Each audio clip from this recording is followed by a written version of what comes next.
Good evening friends.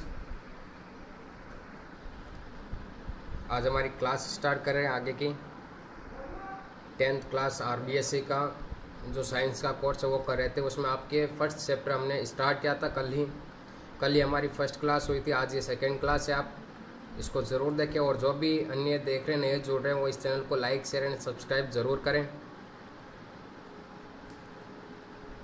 पहले एक बार सारे ऑनलाइन आ जाओ, फिर क्लास स्टार्ट करते हैं हमारी। जो भी नए जुड़ रहे हैं वो इस वीडियो को शेयर कर देना आगे। जो भी नए जुड़ रहे हैं वो इस वीडियो को आगे शेयर कर देना ना। फिर हमारी क्लास स्टार्ट करते हैं। उससे पहले मैं हमारी क्लास का टाइम बता देता हूँ कि क्या है टाइमिंग। जो हमारी क्लास का टाइमिंग है वो है आपके 11 बजे जो क्लास होती है आपके, वो क्लास होती है आपके किसकी, बायोलॉजी की क्लास होती है। 12th बायोलॉजी की क्लास का टाइमिंग क्या आपके 11 बजे सुबह। और फिर जो हमारी क्लास होती है ये टाइमिंग आपके जो 10th क्लास का है साइंस का, वो टाइमिंग है आपके 7:30 बजे। कितने बजे का है? 7:30 बजे। ठीक है, ये कितने बजे का? आपके 7:30 बजे क्लास होती है डेली। यहाँ पे 7:30 बजे के बाद में एक हमारी क्लास होती है आपके शाम को 8:30 बजे। कितने बजे होती है? शाम को 8:30 बजे होती है क्लास। तो ये आप क्लास जो भी आप देख रहे हो इस क्लास को देखना ना भूलें, है ना, क्योंकि यहाँ पे जो भी क्लास होती है वो आपके बहुत ही इंपॉर्टेंट है। और जो भी कम्पिटिटिव एग्जाम होते हैं आपके, कंपटीशन एग्जाम, और जिसमें आपके जनरल साइंस पूछी जाती है, वो इन वीडियो को ज़रूर देख सकते हैं। क्योंकि आपके जो कंपटीशन एग्जाम होते हैं उसमें आपके 10th लेवल की साइंस तक के क्वेश्चन पूछे जाते हैं या 12th के होंगे। तो आपके ये आप बहुत ही इंपॉर्टेंट क्लास होगी। तो आज हम स्टार्ट करने जा रहे हैं। जो भी इस चैनल पे नए जुड़ रहे हैं हमारे science class and GK YouTube channel पे, तो इस चैनल को लाइक शेयर एंड सब्सक्राइब जरूर करें। तो आइए हमारी क्लास स्टार्ट करते हैं। आज सेकेंड पार्ट। कल हमने पढ़ा था आपके कि जो आपके भोजन एवं मानव स्वास्थ्य, जो हमारा फर्स्ट नंबर चैप्टर था, इस चैप्टर के बारे में मैंने आपको डिटेल्स भी बताई थी थोड़ी बहुत। और जो आपके विटामिन कुपोषण था उसके बारे में पढ़ा भी था कि विटामिन कुपोषण आपके कितने प्रकार के होते हैं। उसमें हमारे जो विटामिन ए, जो भी विटामिन थे उनके बारे में पढ़ा था, जैसे कि vitamin A, vitamin B1, B2, B3, B, आपके जो भी होते हैं। B3 के बाद में अगला होता है आपके C और D।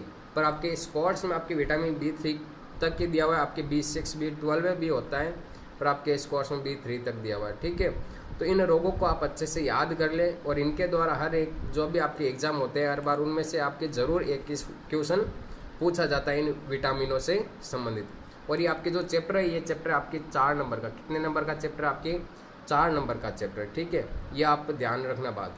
तो आगे स्टार्ट करते हैं विटामिन कुपोषण के बारे में। अगला आपके कुपोषण है, वो कुपोषण है आपके प्रोटीन कुपोषण। क्या है आपके? प्रोटीन कुपोषण।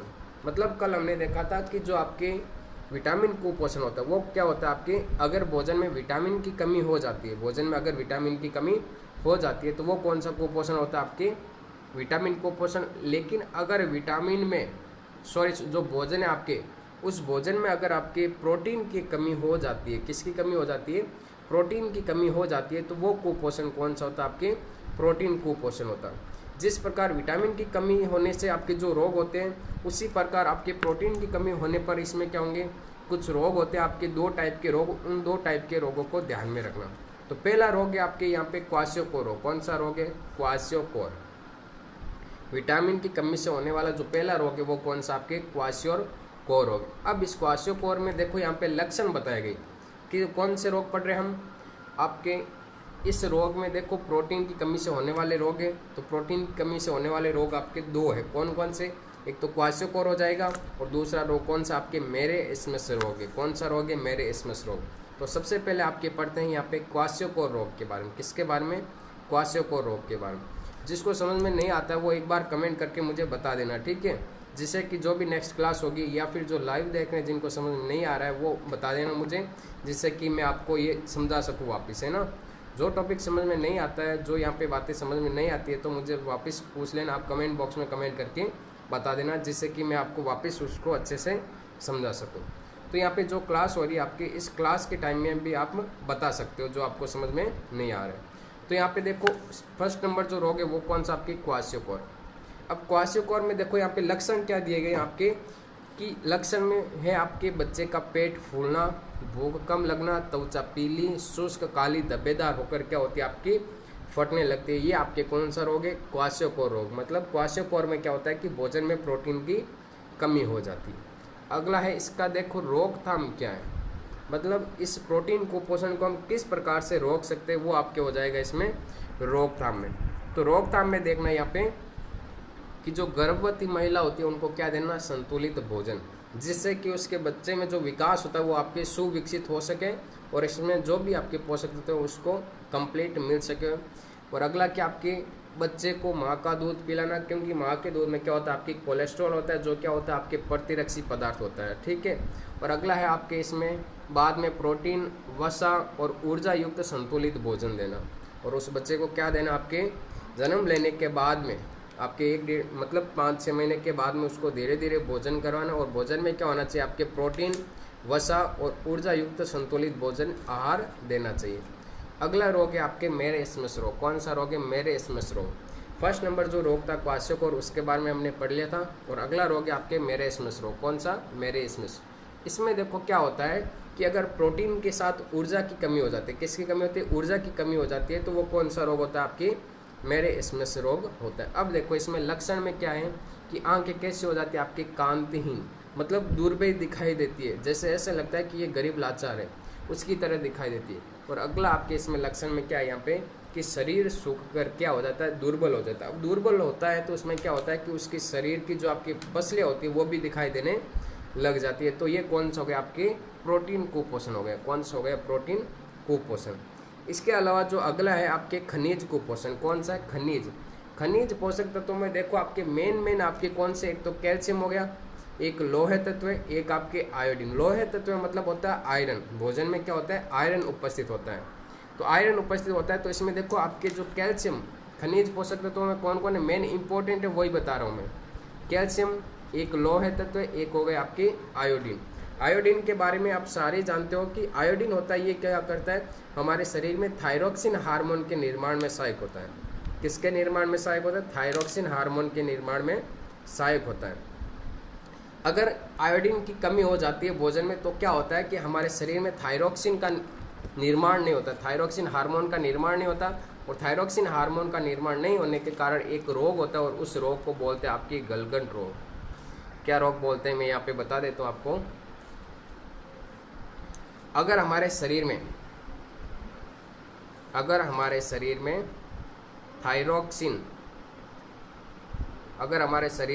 थायरोक्सिन की क्या हो जाती है, कमी हो जाती है, थायरोक्सिन की कमी हो जाती है तो एक रोग होता है और इस रोग को बोलते हैं गलगंड रोग। क्या बोलते हैं, गलगंड। मतलब क्या होता है कि आपके गला फूल जाता है और आपके गला दर्द करने लग जाता है, जिसे गेंगा रोग भी बोल सकते हैं। इसको क्या बोल सकते हैं, गेंगा रोग बोलते हैं। इसीलिए जो हम क्या होते हैं, आपके भोजन होता है उसमें आपके आयोडीन की मात्रा पर्याप्त होनी चाहिए। अगला रोग है यहाँ पे आपके कैल्शियम। कैल्शियम की कमी से आपके कौन सा रोग होता है, हड्डियाँ तथा दांत क्या हो जाते हैं आपके कमज़ोर।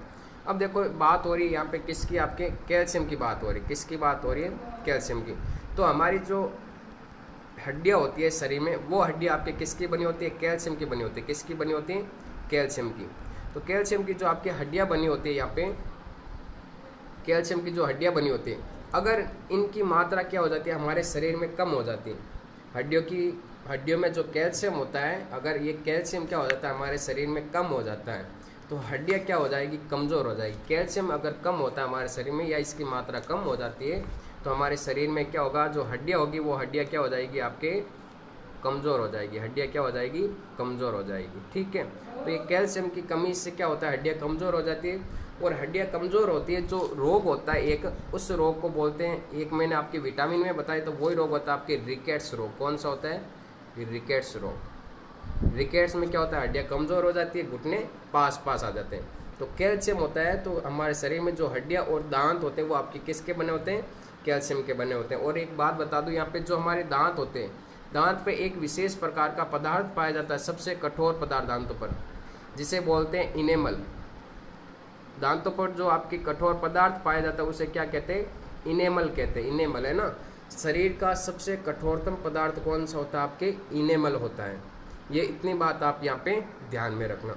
अगला है आपके लोह, मतलब आयरन के बारे में। आयरन के बारे में यहाँ पे क्या होता है, अगर हमारे शरीर में आयरन मतलब लोहे की कमी हो जाती है तो कौन सा रोग होता है, उसके बारे में यहाँ से थोड़ा हम डिटेल से पढ़ लेते हैं ना। कि आयरन से क्या होता है। अब देखो यहाँ पे आयरन से आपको क्या याद रखना है, 1 मिनट रुकना थोड़ा। देखो आयरन, आयरन मतलब क्या होता है Fe, आयरन मतलब क्या होता है Fe होता है, ठीक है। अब इस Fe से आपको क्या याद रखना है, ये तो हो गया आयरन। अब देखो हमारे शरीर में जो RBC होती है, रक्त में क्या होता है आपके 3 प्रकार की सेल्स पाई जाती है। एक तो होती है आपके RBC, कौन सी होती है RBC। RBC के अलावा एक कौन सी होती है आपकी WBC, कौन सी होती है WBC। और इस WBC के अलावा आपके एक और पाई जाती है जिसे बोलते हैं प्लेटलेट्स। क्या बोलते हैं, प्लेटलेट्स। RBC मतलब रेड ब्लड सेल्स हो जाएगी और WBC मतलब क्या हो जाएगा आपके वाइट ब्लड सेल्स, और आपके प्लेटलेट्स का मतलब क्या हो जाएगा आपके बिम्बाणु बोलते हैं। अब देखो यहाँ पे एक एक का कार्य देखते हैं पहले तो। अब देखो RBC में क्या होता है आपके हीमोग्लोबिन मतलब HB, RBC में क्या होता है आपके हीमोग्लोबिन पाया जाता है। अब हीमोग्लोबिन में क्या होता है आपके हीम आयरन, एक तो हीम परमाणु होता है, एक होता है आपके आयरन परमाणु मतलब लोहे परमाणु, ये आपके 2 परमाणु होते हैं। अगर इस लोहे तत्व की मतलब आयरन की हमारे शरीर में कमी हो जाती है, किसमें पाया जाता है, देखो वापस RBC में क्या पाया जाता है हीमोग्लोबिन, हीमोग्लोबिन में क्या आता है आपके हीम परमाणु, और कौन सा होता है आपके आयरन परमाणु होता है। अगर इस आयरन की हमारे शरीर में कमी हो जाती है तो आयरन की कमी होने से यहाँ पे क्या होता है कि जो RBC है तो इस RBC की संख्या क्या हो जाएगी आपके शरीर में कम, RBC की संख्या शरीर में क्या हो जाएगी कम। और अगर RBC की संख्या आपके शरीर में कम हो जाएगी तो इससे एक रोग होता है, उस रोग को बोलते हैं आपके एनीमिया। क्या बोलते हैं, एनीमिया रोग बोलते हैं। RBC की संख्या क्या हो जाती है इसमें आपके शरीर में कम हो जाती है, या जिसे एनीमिया बोलते हैं। एनीमिया नहीं बोलो तो आप इसे बोलते हो रक्त अल्पता, रक्त अल्पता। अल्पता मतलब क्या होता है कि रक्त की कमी हो जाती है। आप ये इतना इसके बारे में, आयरन के बारे में ध्यान रखना, ठीक है। अब देखो मैंने जो जो रोग बताए थे एक बार मैं वापस बता देता हूँ यहाँ पे आपको कि आपके कौन कौन से मेन रोग थे। यहाँ पे हमने एक बात की थी कैल्शियम के बारे में, कैल्शियम के बाद में अगली बात की थी हमने यहाँ पे एक आपके, देखो सबसे पहले एक तो आयरन के बारे में ध्यान रखना, एक कैल्शियम के बारे में, एक मैंने बताया था आपको आयोडीन के बारे में, ठीक है। तो यहाँ पे आपके जो आयरन होता है, आयरन के द्वारा अभी मैंने आपके एक रोग बताया था, उस रोग का नाम क्या होता है आपके एनीमिया। एनीमिया मतलब क्या होता है कि शरीर में रक्त की कमी बोल सकते हो आप। कैल्शियम की कमी से जो आपके रोग होता है वो रोग कौन सा होता है आपके रिकेट्स रोग, मतलब हड्डियाँ क्या हो जाती है आपकी कमज़ोर हो जाती है। इसके अलावा एक आपके रोग होता है आई के द्वारा मतलब आयोडीन, आयोडीन की कमी से कौन सा रोग, थायरोक्सिन हार्मोन मतलब क्या हो जाता है कम, और रोग का नाम होता है आपके गेंगा, या जिसे बोलते हैं गलगंड रोग। क्या बोलते हैं, गलगंड रोग। ये आप इतने 3 रोग हैं, मतलब जो आपके मेन खनिज तत्व हैं उनके बारे में मैं यहाँ पे बात कर रहा हूँ। या आप तो आयरन के बारे में, कैल्शियम के बारे में और आयोडीन के बारे में यहाँ पे आप ध्यान रखना, ठीक है। और अगर आपको इनके नोट्स लिखने हैं तो आप वीडियो एंड होने के बाद में, जैसे ये पोस्ट होता है उसके बाद में आप नोट्स लिख सकते हो। और एक बार आप जैसे ये वीडियो चल रहा है तो आप इस समय समझने का प्रयास कीजिए, ठीक है, ज़रूर समझे। और जैसे ये चैप्टर एंड होगा उसके बाद में हम क्या लेके आएंगे, इसके क्वेश्चन आंसर लेके आएंगे। तो हमने यहाँ पे क्या पढ़ा था आपके, एक तो प्रोटीन की कमी से होने वाले 2 रोग पढ़े थे, क्वाशियोकोर और मेरेस्मस रोग के बारे में पढ़ा था। एक हमने खनिज कुपोषण की कमी से होने वाले रोगों के बारे में पढ़ लिया था, कैल्शियम के द्वारा, लोहे तत्व के द्वारा और आयोडीन के द्वारा, ये आपके रोग पढ़ लेते हैं, ठीक है। फिर आगे बात करते हैं हमारे कि जो हम आपके जल होता है वो हमारे जल शरीर में क्यों महत्वपूर्ण है और इसका क्या उपयोग है। ये तो आप सारे जानते हो कि जल हमारे शरीर के लिए क्यों महत्वपूर्ण है, ये आपके जनरल बात होगी। तो इसमें मैं बता देता हूँ कि जल की आवश्यकता क्या है, इसका उपयोग क्या है, इसके बारे में पढ़ते हैं। और दूषित जल होता है, उस दूषित जल के द्वारा आपके कौन कौन से हानियाँ या कौन कौन से रोग होते हैं उनके बारे में भी बात करेंगे। तो यहाँ पे स्टार्ट करें आपकी जल की आवश्यकता एवं उपयोग। पीछे हमने क्या क्या पढ़े थे अभी तक, एक तो पढ़ी थी संतुलित भोजन की परिभाषा, कुपोषण की परिभाषा पढ़ी थी। इसके बाद में हमने पढ़ा था असंतुलित भोजन की परिभाषा। फिर हमने पढ़ा था विटामिन कुपोषण के बारे में, जिसको आपको vitamin A, B1, B2, B3, C और D के बारे में ध्यान में रखना है। इसके बाद में हमने पढ़ा था एक आपके प्रोटीन कुपोषण के बारे में, और प्रोटीन कुपोषण के बाद में हमने पढ़ा था आपके खनिज कुपोषण, मतलब जिसमें क्या हो जाता है कैल्शियम की कमी से कौन सा रोग होता है, आयोडीन की कमी से कौन सा रोग होता है, और आपके आयरन की कमी से कौन सा रोग होता है। ये मैंने आपको डिटेल से बता दिया। अब आगे चलते हैं आपकी जल की आवश्यकता एवं उपयोग के आधार पर इसमें क्या क्या होता है। देखो यहाँ पे मैं इसको थोड़ा सा जूम कर देता हूँ, आपको दिखाई नहीं दे रहा है तो क्लियर। अब देखो आप इस रो को यहाँ पे सबसे पहले यहाँ पे आपकी कि जल की सभी आवश्यकता केवल जलीय माध्यमों में ही संपन्न होती है ना। शरीर की जो आपकी सभी आवश्यकता वो किस में संपन्न होती है, आपकी जलीय माध्यम में क्या होती है, आपके संपन्न होती है। अगला यहाँ पे क्या लिखा है कि जल के लाभ क्या है, ये क्या करता है, शरीर की सभी उपापचय क्रिया, उपापचय क्रिया मतलब जो पाचन की जो भी संपूर्ण प्रक्रिया होती है वो किसके द्वारा होती है, आपके जल के द्वारा क्या होती है, आपके संपन्न होती है। अगला है आपके शरीर में स्थित जहरीले पदार्थ जल के साथ बाहर निकल जाते हैं। अब जहरीले पदार्थ में यहाँ पे बात की गई है कि आपके शरीर में जो आप मूत्र विसर्जित करते हो उसमें क्या होता है, आपके यूरिया होता है। क्या होता है, यूरिया। ये यूरिया जल के द्वारा क्या होता है, आपके शरीर से बाहर निकलता है। तो सेकेंड पॉइंट का यहाँ पे क्या मतलब हुआ आपके कि शरीर में जहरीले पदार्थ के साथ क्या मतलब जो जहरीले पदार्थ होते हैं वो आपके जल के साथ क्या निकलते हैं, बाहर। तो जो यूरिया मूत्र के साथ बाहर निकलता है वो किसके द्वारा निकलता है, आपके जल के द्वारा निकलता है। ये आप इतनी बात यहाँ पे ध्यान में रखना। अगला आपके थर्ड नंबर पॉइंट क्या आपके यहाँ पे कि शरीर आपके ऊर्जावान बना रहता है। ठीक है, अगर आप थोड़े समय के लिए पानी नहीं पियोगे तो क्या होगा कि शरीर हमारा थोड़ा कमज़ोर महसूस होने लगता है। अगला क्या आपके शरीर में रोग प्रतिरोधक क्षमता बढ़ती है। रोग प्रतिरोधक क्षमता का मतलब क्या है कि आपका शरीर रोगों से लड़ने में सक्षम रहता है। अगला 5 नंबर पॉइंट क्या है कि शरीर में अनावश्यक चर्बी जमा नहीं होती। और अगला आपके किसी भी प्रकार की एलर्जी नहीं होती। और अगला आपके 7 नंबर की फेफड़ों में अस्थमा व आंत की बीमारियां नहीं होती। और 8 नंबर पॉइंट है आपके पथरी होने का खतरा नहीं होता और सर्दी और जुकाम नहीं होता। ये है आपकी जल की आवश्यकता या उपयोग के बारे में इतनी यहाँ पे बातें आप ये ध्यान में रखना। अगला है पॉइंट आपके यहाँ पे कि दूषित जल से होने वाले प्रभाव, कि दूषित जल से क्या क्या होता है। ये देखो यहाँ पे आपको हेडिंग दिखाई दे रही है, दूषित जल का प्रभाव, कि दूषित जल से आपके कौन कौन सी हानियाँ होती है। तो इसके बारे में पढ़ते हैं। एक तो दूषित जल से हो जाता है हैजा और एक होता है आपके पेचिस होता है। ठीक है, एक तो हैजा, एक कौन सा होता है, पेचिस जैसी बीमारियाँ हो जाती है। हैजे में क्या होता है, आपके उल्टी दस्त होने लगते हैं। क्या होते हैं, उल्टी और दस्त होने लगते हैं। वो किसके बारे में, हैजा के बारे में। और पेट दर्द होना, ये भी उल्टी होना, ये किस में होते हैं, आपके पेचिस में। तो आपके दूषित जल से 2 रोग ध्यान रखना कौन कौन से हो सकते हैं, आपके हैजा और पेचिस जैसी बीमारियाँ हो जाती हैं। अगला है वायरल संक्रमण। वायरल संक्रमण के बारे में के कारण क्या होता है, पीलिया व हेपेटाइटिस हो जाता है। क्या होता है, पीलिया व हेपेटाइटिस। मतलब क्या होता है कि वायरल संक्रमण के कारण क्या हो जाता है, पीलिया व हेपेटाइटिस। हेपेटाइटिस में ध्यान रखना जो हमारे शरीर में जो प्रभावित अंग होता है वो होता है आपके यकृत। हेपेटाइटिस में प्रभावित अंग कौन सा होता है, आपके यकृत, या इसे हेपेटाइटिस को बोलते हैं यकृत शोध। मतलब क्या होता है, यकृत से संबंधित बीमारियां हो जाती है हेपेटाइटिस में। फिर अगला यहाँ पे मेन इंपॉर्टेंट रोग है, आप इसको नोट कर लेना यहाँ पे। ठीक है, अगला रोग है आपके यहाँ पे, मैं थोड़ा इसको जूम कर देता हूँ अच्छे से। ये आप इंपॉर्टेंट लगा लेना यहाँ पे, IMP कर लेना इसको, बाला या नारू रोग को, बाला या नारू रोग। ठीक है, ये किसके द्वारा होता है, आपके बाला या नारू रोग। ये होता है आपके क्रमी ड्रैकनकुलस। ड्रैकनकुलस कौन सा है, आपके क्रमी ड्रैकनकुलस मेडिनेसिस। ये आपके इसका रोग कारक है जो किस में पाया जाता है, आपके दूषित जल में पाया जाता है। ठीक है, ड्रैकनकुलस क्या है, क्रमी ड्रैकनकुलस मेडिनेसिस इस रोग का रोगजनक है। ये आप इतना इसमें ध्यान रखना, बाला या नारू रोग, क्रमी ड्रैकनकुलस मेडिनेसिस इस रोग का रोगजनक है। मतलब क्या होता है, जिस इलाकों में या जिन इलाकों में दूषित जल होता है तो उनमें क्या होता है, ये आपके रोग होता है। रोग मतलब क्या होता है कि अंगुलियां हो जाती है आपके, वो छोटी हो जाती है और कट जाती है अंगुलियां।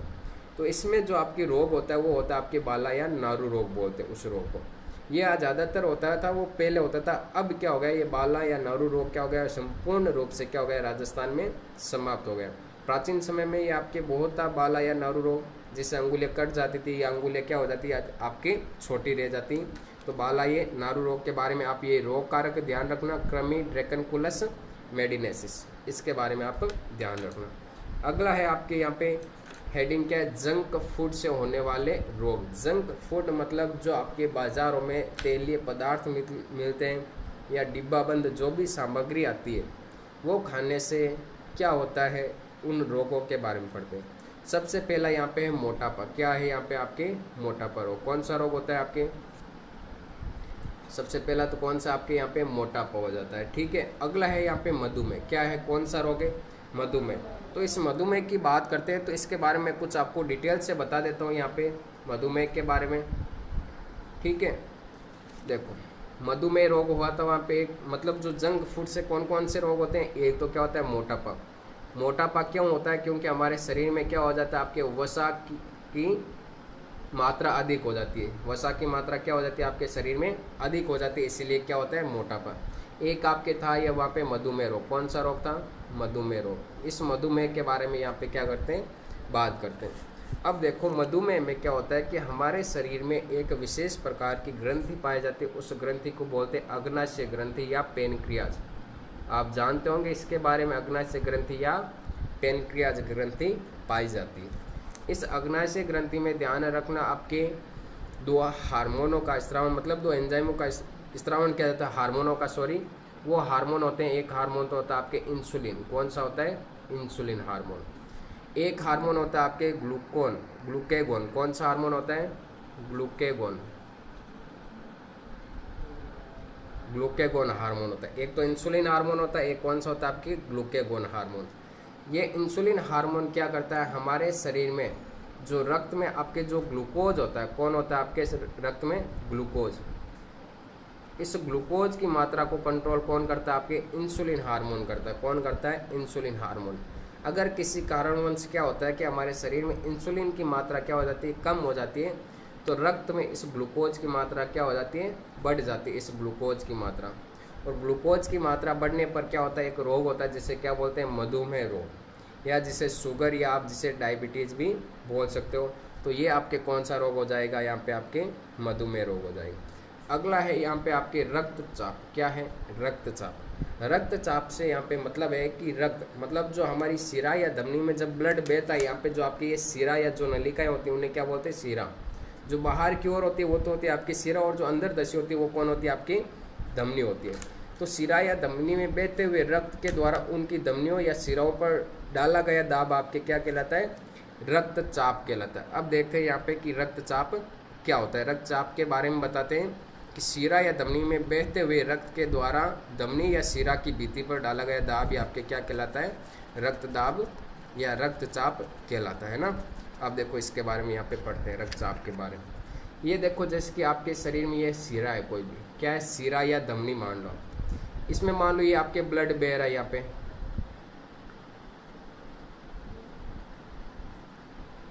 धमनी में क्या बह रहा है? आपके यहाँ पे ब्लड बह रहा है। ठीक है, इस ब्लड में क्या होता है? आपके इस ब्लड के द्वारा इस धमनी या शिरा की दीवारों पर एक दाब डाला जाता है।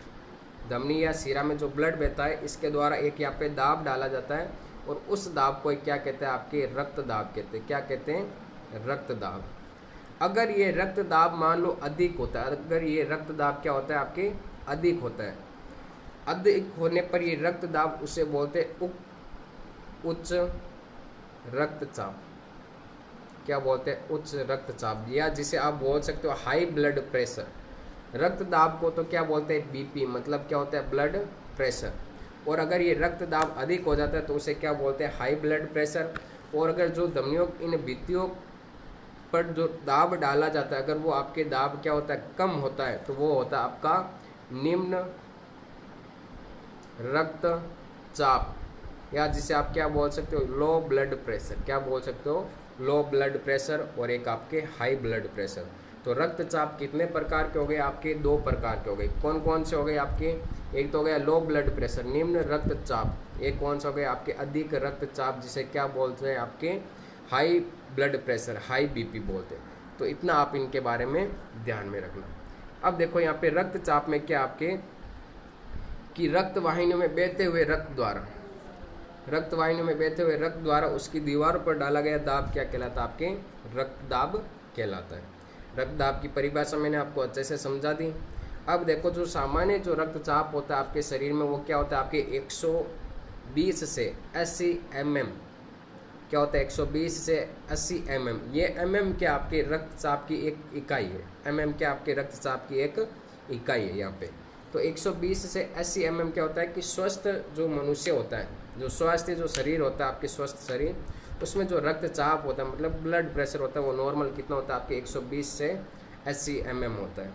अगली बात करते हैं यहाँ पे उच्च रक्तचाप के बारे में बताया गया। आप देखो इसमें नीचे वाली लाइन में कि उच्च रक्तचाप में क्या होता है आपके उच्च रक्त वाहिकाओं, जब रक्त वाहिकाओं की दीवारों पर लगाए गए दाब आपके क्या हो अधिक हो,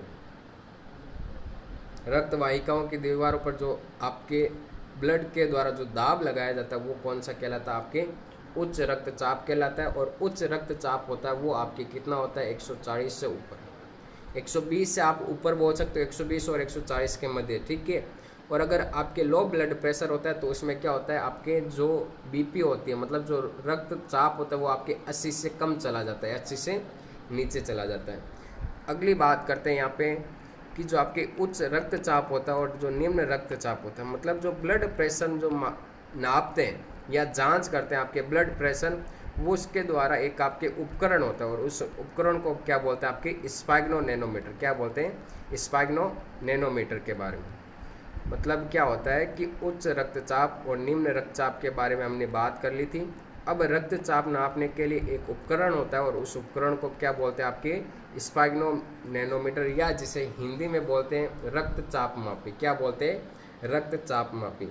ये आप इतना इसके बारे में ध्यान रखना।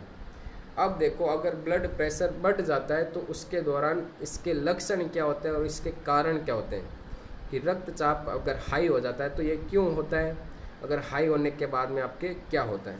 देखो इसमें क्या होता है कि लक्षण में यहाँ पे क्या लिखा है, इसके अधिक बढ़ जाने से हृदय रोग व दोहरा पड़ने की आपके क्या होती है स्थिति उत्पन्न होती है। दोहरा मतलब क्या होता है आपके बेहोशी की हालत भी हो सकती है या आपकी मृत्यु तक हो सकती है। तो आपके ये क्या हो गए लक्षण हो गए।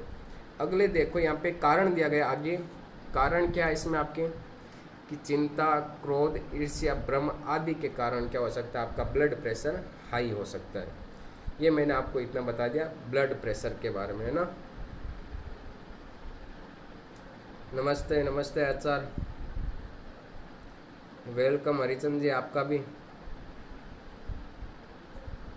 लेट कर दिया आपने तो क्लास के लिए। पढ़ना नहीं है आप दोनों को।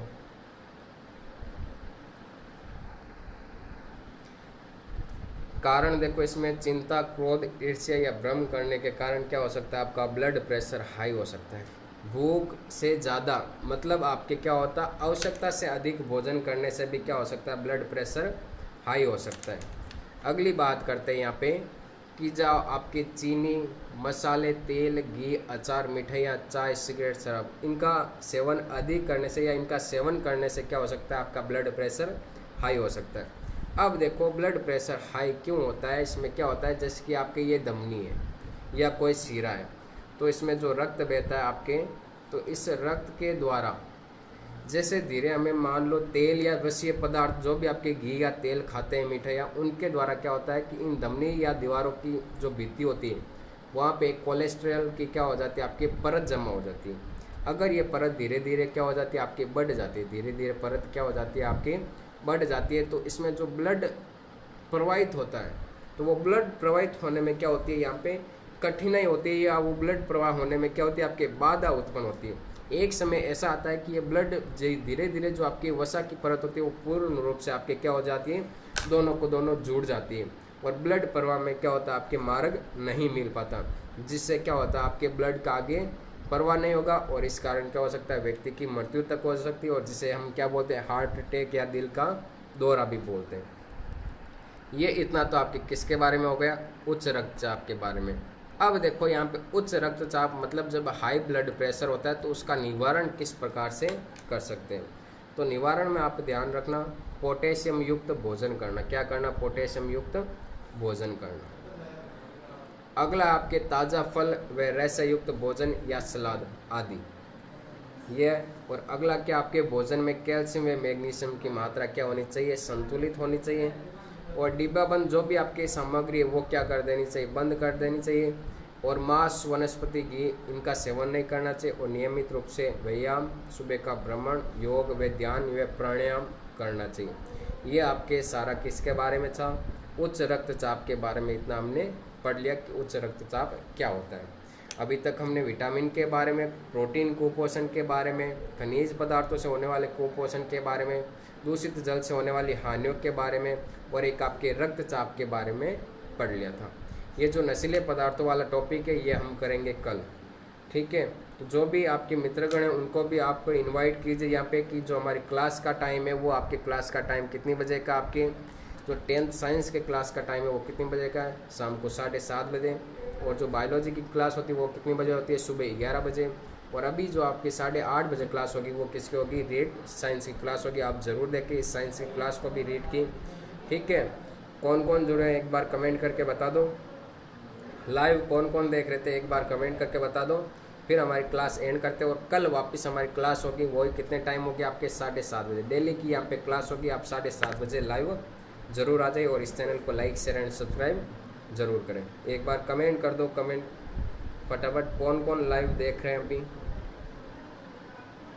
कमेंट करके बता दो। फिर हमारी क्लास एंड करते हैं, बाकी क्लास हम कल करेंगे, ठीक है। कल हमारा ये चैप्टर क्या हो जाएगा, एंड हो जाएगा और उसी के साथ मैं आपको मेन इंपॉर्टेंट जो भी क्वेश्चन बनते हैं इस चैप्टर से वो आपको प्रोवाइड करवा दूंगा और उनके आंसर भी मैं आपको बता दूंगा। इस चैप्टर को आप अच्छे से समझिए, बहुत ही ईजी चैप्टर है। ये आपके 4 नंबर का चैप्टर है, मतलब एग्जाम में इससे 4 नंबर का क्वेश्चन पूछा जाता है, भोजन एवं मानव स्वास्थ्य से संबंधित। चलो ठीक है, तो बाकी क्लास हम कल करते हैं। धीरे धीरे क्या करेंगे, क्लास का टाइम बढ़ाएंगे, ठीक है। आज तो क्लास हमारे कितने घंटे, आधे घंटे हुई थी शायद। तो कल भी आप लाइव आइए वापस और इस चैनल को लाइक शेयर एंड सब्सक्राइब ज़रूर करें।